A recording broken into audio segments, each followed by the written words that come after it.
Bonjour à tous, bienvenue dans Ici l'Europe. Les élections législatives en Italie approchent à grands pas. Toute l'Europe et les États-Unis les observent avec inquiétude parce qu'elles se déroulent sur fond de désamour des Italiens pour l'Union européenne et pourraient aboutir à une poussée populiste. Nous en parlons avec nos invités. Mercedes Bresso, députée européenne, membre du Parti démocrate italien. Merci beaucoup d'être avec nous. Merci à vous. Leonardo Panetta, correspondant à Bruxelles pour le groupe Mediaset, le groupe détenu par Silvio Berlusconi. Merci beaucoup. Bonjour, merci. Et Jacques Colombier, eurodéputé français du Front National. Vous êtes dans le même groupe européen que la Ligue italienne, le groupe de l'Europe des nations et des libertés. On va parler avec vous de la poussée de ce parti italien. Alors avant de rentrer dans le cœur du sujet, ce qu'il faut savoir, c'est que l'Italie interdit la publication de tout sondage 15 jours avant l'élection. Lors des derniers sondages autorisés, aucun parti n'atteignait les 40% de voix nécessaires pour une majorité, mais de nombreux Italiens se déclaraient toujours indécis. Le scrutin est donc très ouvert. Selon les sondages, le mouvement 5 étoiles serait le premier parti à 27,8% d'intention de vote, parti qui était très eurosceptique, mais qui revient sur cette position et se dit maintenant même pro-européen. Alors déjà, Mercedes Bresso peut-être, quelles conséquences pour la place de l'Italie dans l'Europe si le mouvement 5 étoiles fait ce bon score que lui prédisent les sondages? Tout d'abord, comme vous dites, c'est des sondages et je ne crois pas qu'il arrivera à ce pourcentage. Il sera probablement le premier parti, il n'a personne dans sa coalition, donc il ne va pas gouverner. Alors c'est clair qu'un parti douteux sur l'Europe, parce qu'on ne sait pas ce qu'ils pensent sur l'Europe. Une fois ils disent une chose, une fois une autre. Donc, ils avaient proposé un référendum sur la sortie de l'Italie de l'Union européenne, mais dernièrement, lors de cette campagne, ils sont revenus sur ce référendum. L'Europe a changé, dit Luigi Di Maio. Aujourd'hui, l'Europe, elle est plus compatible avec le mouvement 5 étoies. Disons que c'est le mouvement 5 étoiles qui est plus compatible avec l'Europe, qui a changé d'avis sur l'Europe. L'Europe est toujours la même avec ses grandes qualités et ses défauts, hein, parce que comme toute institution politique, parfois elle est bien, parfois elle est moins bien. La question c'est, on croit ou non à un projet européen, un projet de type fédéral européen ou en tout cas de type confédéral européen. Je pense que c'est difficile de comprendre le mouvement 5 étoiles sur l'Europe parce qu'il y a beaucoup de différentes opinions entre les partis. Par exemple, il y a un vice-président du Parlement européen, Castaldo, qui a ses bons liens avec l'Europe, il est eurosceptique. Il y a des députés qui vont faire cette campagne électorale qui aujourd'hui ils ont ces problèmes avec le mouvement 5 étoiles.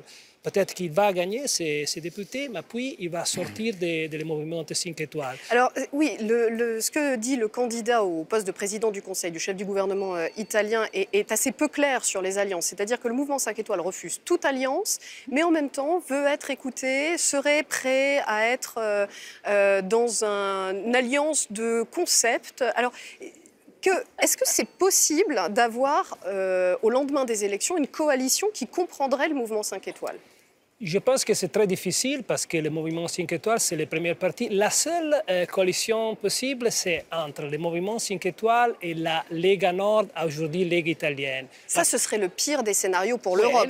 C'est le pire scénario. On aurait les deux partis les plus eurosceptiques. Mais pas peut-être pour une partie assez importante de l'Europe, vous le remarquerez. Pour l'Union européenne. Qui devient, voilà, pour l'Union européenne, qui devient quand même de plus en plus eurosceptique. Hein, constatons-le. Voilà. Non, je crois que ce n'est pas très facile de comprendre la politique italienne quand on n'est pas italien. Moi, je crois qu'il y a quand même un défaut en politique à ne pas avoir, c'est de ne pas être clair. C'est de changer, de virer de bord, de changer d'idée à ce point-là. Nous verrons ce que feront les électeurs. Il y a beaucoup d'inconnus, en effet, avec un nouveau scrutin. Je constate quand même que la coalition des droites en Italie est pour l'instant en tête. C'est vrai, avec le dernier sondage donné dans les 36%. Je crois que s'il y avait... Pas majorité, voilà, mais ce qui ne fait pas encore une majorité la à 40%. coalition des droites, pour qu'on soit clair, c'est Forza Italia avec la Ligue du Nord. Avec la Ligue du Nord. Et Fratelli... Il y a aussi un parti de centre, de Lorenzo Cesa, qui est ici dans le Parlement européen. Il y a cet autre parti, le quatrième parti. Voilà, moi je crois que l'enjeu, si je peux me permettre, de cette élection, il est en effet européen. soit nous sommes, comme dit Madame, pour en effet une vision confédérale ou fédérale européenne, ou alors une vision eurosceptique, certes, mais pour, ainsi que la dénomination de notre groupe le dit, une Europe des nations et des libertés, c'est une Europe des patries ou des nations libres. Bon, sur l'importante, je crois que ce sera un enjeu de cette élection, l'importante question de l'immigration et des migrants.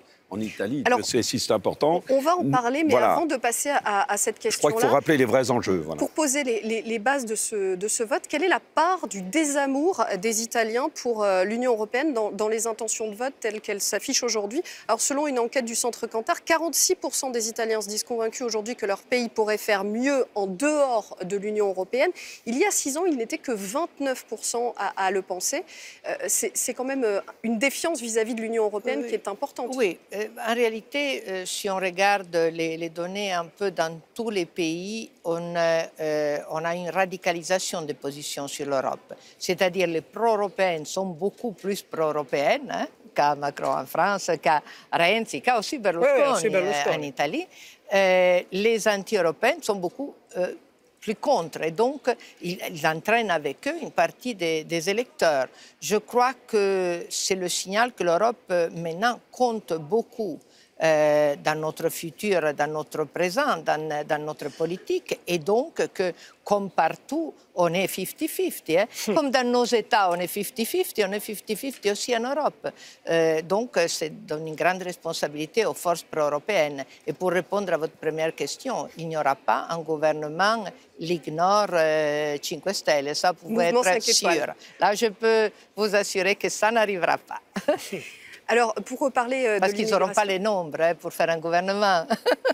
Pour reparler de l'immigration, cette campagne électorale, elle a été marquée, vous vous en souvenez, par la fusillade raciste de Macerata le 3 février dernier. Ce qui est encore plus symptomatique du vent mauvais qui souffle sur l'Italie, c'est que le tireur a reçu des manifestations de soutien à Macerata et à Rome. Regardez ce reportage de François Bedonnet de France 2, on en parle juste après. Voici le visage du néofascisme italien. Luca Traini, 28 ans, drapeau national sur les épaules. Au volant de sa voiture, armé d'un pistolet automatique, il se livre à une chasse à l'étranger, en plein centre-ville. Bilan 6 blessés, tous des Africains. Il voulait, dira-t-il, éradiquer l'immigration clandestine. Une attaque raciste en pleine campagne électorale. Un choc pour les Italiens qui découvrent que Luca Traini a été candidat de la Ligue du Nord, parti qui pourrait arriver au pouvoir dans un mois et dont les propos ouvertement racistes de son chef ont pu l'encourager à passer à l'acte. Nous devons faire un nettoyage de masse en Italie, rue par rue, place par place, en utilisant la manière forte. Parce que des pans entiers de nos villes et de notre pays sont dorénavant hors de contrôle. Quelques heures après l'acte xénophobe, des milliers de messages de soutien à son auteur sont publiés sur Internet. Une banderole en son honneur est même déroulée en plein centre de Rome. L'Italie serait-elle donc en train de revivre les heures sombres du fascisme ?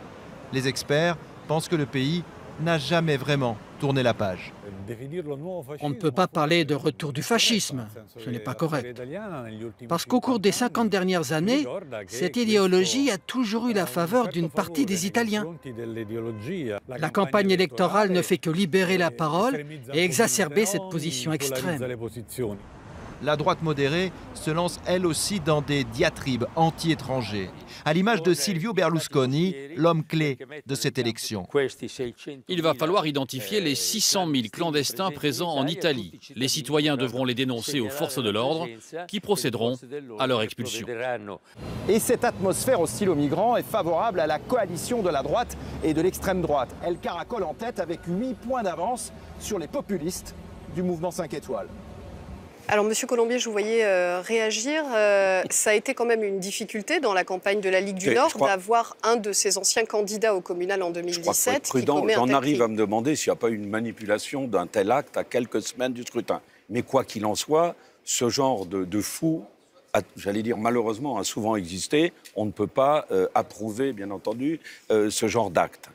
En revanche, j'allais dire, la leçon de l'histoire, c'est qu'il y a un véritable problème de l'immigration, de l'arrivée des migrants en Italie. Alors c'est vrai que la position géographique du pays le veut, mais je crois qu'il faut être clair là-dessus. Alors dire, là, moi, je ne veux pas m'immiscer dans le discours intérieur, de politique intérieure d'un autre pays. Mais enfin, il est évident qu'une très grande partie des Italiens subit en effet ce phénomène, comme nous le subissons en France, peut-être de manière un peu moindre, car je crois que beaucoup moindre, 000, parce voilà, que Lampedusa, c'est quand même une des mais ça, c'est une donnée. Voilà, donc je pense que de la part des Italiens, ce genre d'acte n'est pas quand même. Il faut dire approuvé. que ce qui est passé à Macerata, c'est une réaction après, parce qu'un petit-fille était tué par des Nigériennes à Macerata. Oui.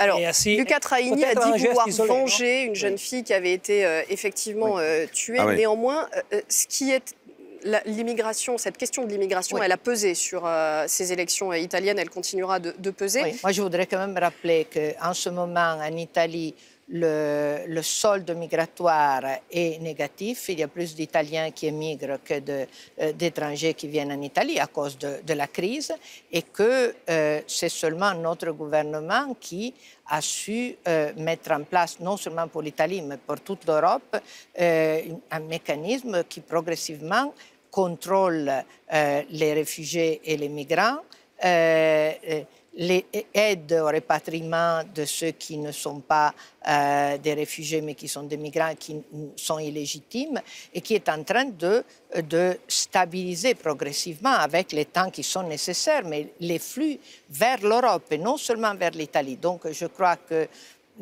nous sommes un parti de gauche, mais qui sait aussi qu'il faut contrôler les flux. Il faut s'adresser à cette question de l'immigration parce qu'elle fait partie la gérer du débat d'une façon humaine, mais en même temps ferme. Alors on a vu dans ce reportage Silvio Berlusconi être qualifié d'homme clé de cette élection. Dans le contexte actuel, Silvio Berlusconi, il rassure les Italiens. Et alors bizarrement, il rassure l'Europe aussi, puisqu'il est aujourd'hui le barrage le plus efficace au mouvement 5 étoiles. Je dois dire qu'aujourd'hui, Berlusconi, à Rome, il y a 7 rendez-vous avec Tajani, avec Weber, des partis populaires européens. En ce moment, Berlusconi, c'est le plus européen parce que je pense que les partis démocratiques... il est pour les États-Unis d'Europe, notre symbole, je pense que le problème pour les partis démocratiques, c'est la leadership. Non, c'est les leaders, c'est Matteo Renzi ou Gentiloni. Ils sont très européens. Les deux sont très européens, donc il n'y a pas de problème. En Italie, nous avons Berlusconi dans le centre-droite, qui c'est le leader, mais il est très européen. Il est toujours européen. Alors, il y a la question de l'avenir de Forza Italia et de cette coalition de droite, puisque Silvio Berlusconi a aujourd'hui 81 ans. Il a subi une opération cardiaque assez importante récemment. Il ne peut pas être Premier ministre. Il ne peut pas être Premier ministre parce qu'il est inéligible suite à une condamnation pour corruption. Il a choisi le Premier ministre, qui c'est Tajani, non? Et je pense que s'il va gagner, si le centre-droite va gagner... Et en cas de disparition de Silvio Berlusconi, est-ce que Tajani sera assez fort pour que la Ligue du Nord ne phagocyte pas la coalition, ce qui est la crainte d'une partie des électeurs? Je pense qu'on doit faire cette discours après le 4 mars, parce que s'il va gagner, le centre-droite, Forza Italia, c'est le premier parti de la coalition, il va faire le gouvernement et on doit faire cette discussion après le 4 mars. Mais à ce moment, je pense que Tajani, c'est le Premier ministre pour Berlusconi. C'est le seul qui peut garantir cette européenne. Il faudra dans ce cas-là que M. Tajani soit très clair sur les positions qu'il peut avoir. Je crois que l'exaspération, la réalité du terrain dans nos villes, c'est quand même ce problème d'une immigration qu'on continue à laisser rentrer. Alors, contrôler, en tant que député français, je peux vous dire, un gros tiers de l'immigration actuelle est clandestine. On ne sait même plus les chiffres. Et le problème, c'est que ce problème gravissime n'est plus maîtrisé. Vous continuez à confondre migrants et réfugiés. Hein? Oui. L'Europe gère en commun, même si vous n'êtes pas d'accord, une politique concernant les réfugiés. On a le traité de Dublin, on est en train de le changer pour le rendre plus adapté à la situation réelle et on gère les frontières en commun de l'Europe. Alors, on va passer maintenant à notre rubrique Contrefait. L'ancien chef du gouvernement italien Matteo Renzi a accusé des partis populistes d'avoir répandu des fake news lors de la campagne et promis une loi anti-fake news. Les manipulations dans la campagne électorale italienne, c'est l'objet de notre rubrique décryptage signé Frédéric Simon.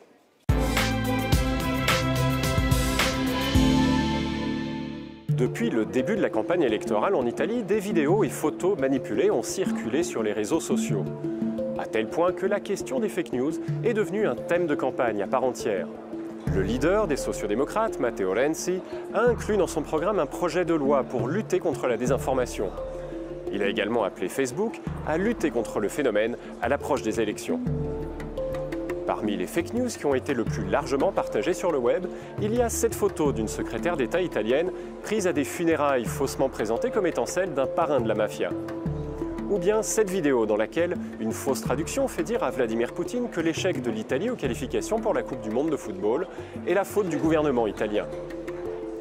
Enfin, fausses également ces allégations selon lesquelles des députés italiens soutiendraient des partis nazis au Parlement ukrainien. Le terme nazi désignant pour les pro-russes tous ceux qui s'opposent à une partition du pays dans le cadre du conflit ukrainien. L'ancien chef du gouvernement, Matteo Renzi, soupçonne d'ailleurs la Russie d'être à l'origine d'une partie au moins de ces fausses informations. Des craintes relayées au mois de janvier par un rapport du Sénat américain. À l'approche des élections en Italie, les sénateurs accusent le Kremlin d'avoir envoyé des fonds à la Ligue du Nord, le parti d'extrême droite italien, ainsi qu'au mouvement 5 étoiles du comique Beppe Grillo. Deux partis, a priori favorables à une levée des sanctions européennes adoptées en réponse à l'annexion de la Crimée par la Russie. Et c'est la fin de ce débat. Merci à vous tous.